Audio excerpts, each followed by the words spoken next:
क्या कभी तुमने सोचा है कि एक कौम नबी को कत्ल करने के मंसूबे बनाए? अब ये जिंदा नहीं रहना चाहिए। अगर वो खत्म हो गया तो सब खामोश हो जाएंगे। यही अलवाहिद रास्ता है। कल रात फैसला हो जाएगा। और खुद ये समझे कि उसने खुदा को शिकस्त दे दी। अब खेल खत्म हो चुका है। कौन अब हमें रोक सकता है? ये सब हमारे इख्तियार में था। क्या कभी तुमने सोचा है कि एक रात में तारीख का धारा बदल दिया जाए और साजिश करने वाले सुबह तक अंधेरे में रह जाएं? अभी तक कोई खबर नहीं। ये कहानी ताकत की नहीं, ये कहानी तलवारों की नहीं, ये कहानी सलीब की नहीं, ये कहानी है तदबीर की। और याद रखो, अल्लाह सबसे बेहतर तदबीर करने वाला है। ये कोई अफसाना नहीं, ये कोई ईसाई रिवायात नहीं, ये कोई बात की घड़ी हुई कहानी नहीं। ये वो हकीकत है जो कुरान ने खुद बयान की और जिसे समझना हर दौर के इंसान के लिए जरूरी है।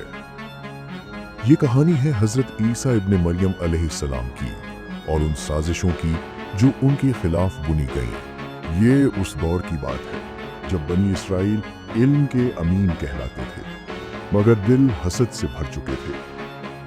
अल्लाह ने उनकी तरफ एक नहीं बल्कि कई नबी भेजे, मगर तारीख गवाह है, कुरान फरमाता है, जब भी उनके पास कोई नबी उनकी ख्वाहिश के खिलाफ आया तो किसी को झुठलाया और किसी को कत्ल कर दिया।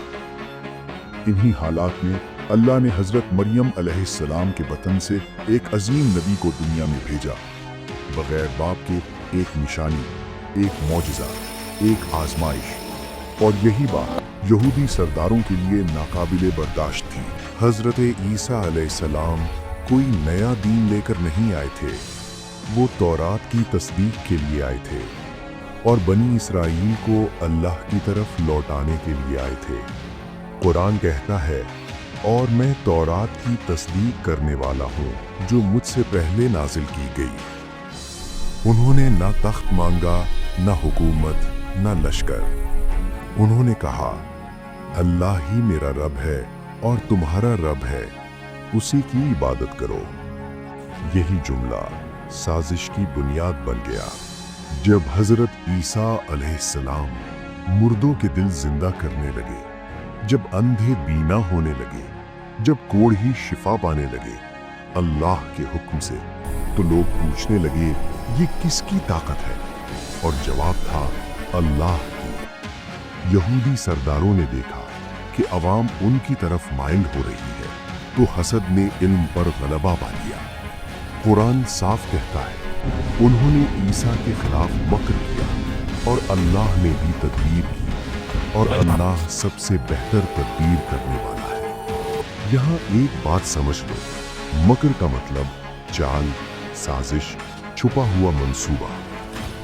यहूदी सरदारों ने फैसला किया कि ईसा को खत्म करना होगा। उन्होंने रूमी हुक्काम को वरगलाया, झूठे इल्जामात लगाए और एक रात हजरत ईसा अलैहिस्सलाम के घर को घेर लिया।